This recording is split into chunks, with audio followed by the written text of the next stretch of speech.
반갑습니다. 송주준입니다. 영상을 혹시 처음 보시는 분들은 구독과 알림 설정까지 해주시면 감사하겠습니다. 요즘 저는 대한민국을 살아가면서 정말 절망감을 많이 느낍니다.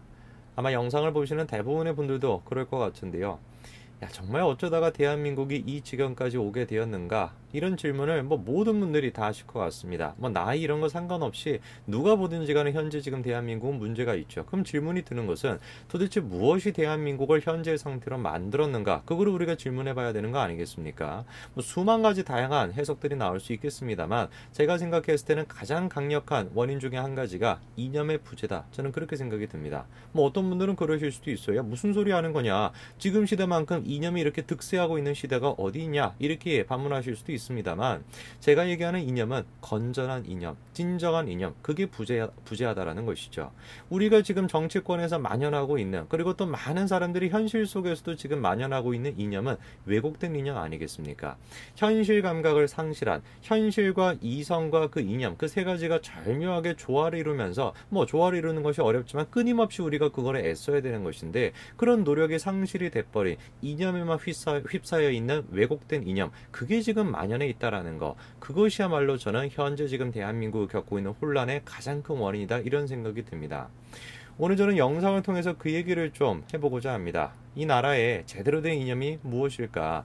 도대체 이념이라는 것이 어떤 역할을 해야 되는 것인가? 오늘 저는 그거에 대한 이야기를 손혜원 의원을 통해서, 전 의원을 통해서 한번 얘기해보고자 합니다. 같이 한번 보시죠. 자, 손혜원 씨가 이번에 이런 이야기를 했습니다. 서둘러 가시려고 그리 열심히 사셨나? 이런 얘기를 했다라는 것인데, 저는 손혜원 씨의 지금 저 얘기를 보면서 소름이 좀 끼쳤습니다.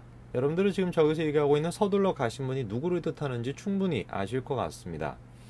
우리가 한번 질문해 봐야 되지 않을까요? 그분은 왜 도대체 서둘러 가셨을까요? 이유가 간단한 것입니다. 죄를 지었기 때문에. 다만 그 죄를 지었다라는 현실 자체를 인정하고 받아들이고 그걸로 인한 책임을 질 만한 용기가 없었기 때문에 그런 선택을 했던 거 아니겠습니까? 그래서 우리가 한마디로 그 사람의 그 선택은 비겁한 선택이었다, 이렇게 우리가 충분히 비판할 수가 있죠. 물론 개인적인 감정의 차원에서는 정말 안타깝다, 정말 좀 불쌍하다, 이런 생각이 드는 게 사실입니다. 저만 하더라도 그런 감정이 들어요.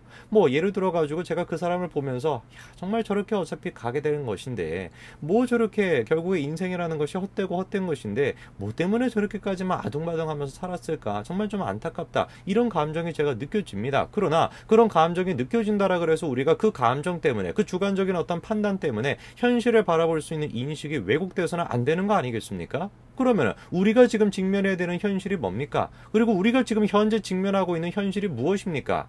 그 사람의 그 선택으로 인해서, 그 사람의 어떤 행동으로 인해서 피해를 당했다라는 사람이 현재 지금 있다라는 거, 그 사람은 현재 지금 이 순간에도 살아 있다라는 거, 그리고 그 사람은 현재 지금 이 순간에도 피해를 당하고 있다라는 거, 그것이 지금 우리가 직면해야 되는 현실인 거 아니겠습니까? 그런데 만약에 그 개인적인 감정 때문에 이 현실을 우리가 왜곡해버리고 이 현실을 우리가 묵과해버리게 된다면 이 사람한테, 이 피해자한테 또 다른 우리가 피해를 끼치게 되는 거 아니겠습니까?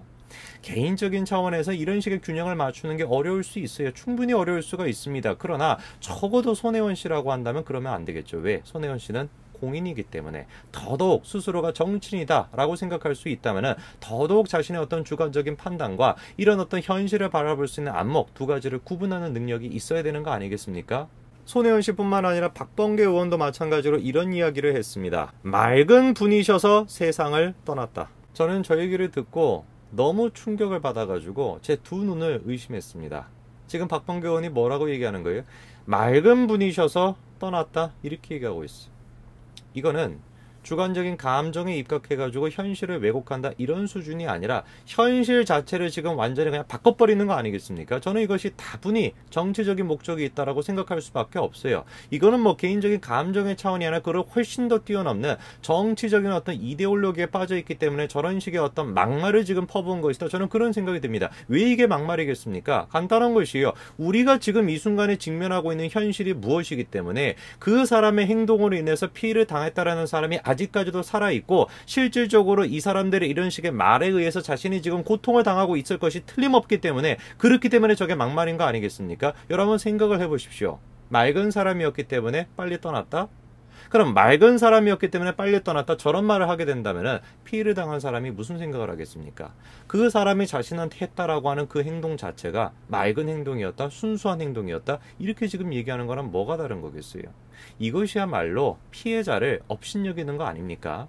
저는 정말로 소름 끼치는 것이 무엇이냐면 저런 식의 지금 말들이 누구의 입에서 나오고 있는 것이냐, 스스로를 진보주의자다라고 얘기하는 사람들의 입에서 지금 저런 말들이 나오고 있는 것이에요. 그렇게 매번 이 주제에 관련돼 가지고 피해자들을 위해서 우리가 애써야 된다, 피해자들의 어떤 증언이 중요한 것이다, 계속해 가지고 떠들어 왔었던 인간들이 저들 아닙니까? 그런데 자신들과 정치적인 어떤 목적이 같은 누군가를 위해서, 정치적인 어떤 목적을 위해 가지고 그 피해자 아무 상관이 없다라는 거잖아. 피해를 당했다라는 사람이 지금 멀쩡히 살아있음에도 불구하고 그 사람의 행위 자체를 지금 맑은 행동이었다, 이런 식으로 지금 포장을 한다. 이거를 도대체 우리가 어떻게 이해를 해야 되겠습니까?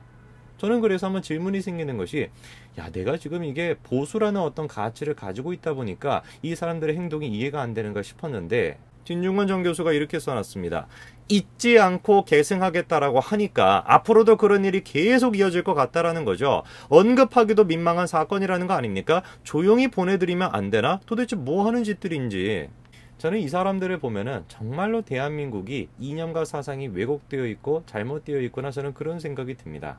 제대로 된 사상, 건전한 사상은 어떤 역할을 해야 되겠습니까? 현실은 굉장히 고단한 것이죠. 현실은 끊임없이 예측할 수 없었던 일들이 계속해가지고 벌어지는 게 현실 아닙니까? 칼 포퍼가 얘기를 했던 것처럼 현실이라는 것 자체가, 살아간다라는 것 자체가 끊임없는 문제 해결의 연속인 거 아니겠습니까? 그 끊임없는 문제 해결 속에서 자신을 잃지 않도록 땅속 깊숙하게 뿌리를 내릴 수 있는 힘, 그것이야말로 이념과 사상과 철학인 거 아니겠습니까? 어떤 풍파가 불어온다 할지라도 자신을 잃지 않도록 만들어주는 게 이념과 사상의 역할이죠. 그러나 그 이념과 사상이라는 것이 왜곡되게 된다면 저 사람들과 같은 행동을 저지르게 되는 것입니다. 너무 뿌리가 깊게 되고 너무 그 뿌리만 바라보다 보니까 이 현실 속에서 바람이 불고 있다라는 사실 자체를 인지를 안 하게 되는 것이고 받아들이지 않게 되는 것이에요. 현실은 고통인 것이고 끊임없이 바람이 부는 것이고 그 바람이 부는 거에 맞춰서 자신의 몸을 맡겨야 되는 것이 현실인 것인데 그 현실 자체를 인정을 안 하게 된다라는 것입니다. 아, 현실이라는 것은 항상 아름다운 것이지,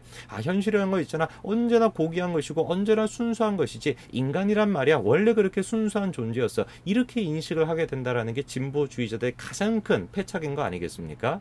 현실을 인지하지 못하게 되었을 때 어떤 문제가 발생하게 되는 겁니까? 현실을 왜곡하게 되는 거예요. 이쪽으로 바람이 부는데 이쪽으로 바람이 안 분다라고 하는 거예요. 저쪽으로 바람이 부는데 저쪽으로 바람이 안 분다라고 하는 거예요. 바람이 불었을 때는 자신의 그 바람에 몸을 맡겼을 때 부러지지 않는 법인 겁니다. 흔들리는 갈대가 부러지지 않는 것이지 흔들리지 않겠다라고 하는 갈대가 부러지게 되는 것이죠.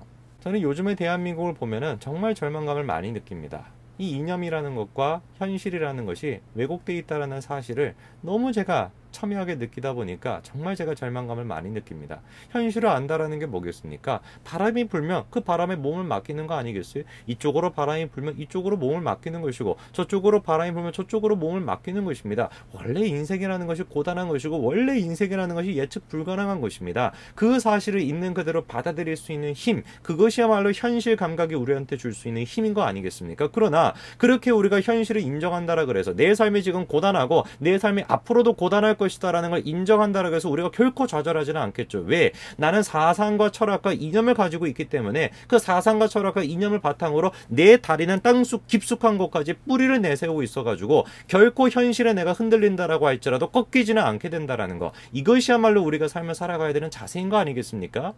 저는 지금 저 사람들을 보면은 정말 제가 절망감을 많이 느낍니다. 이념과 사상에 휩싸여가지고 현실을 왜곡해버리는 거, 그리고 저 사람들이 과연 이 현실 속에서 평화가 있을 수 있겠습니까?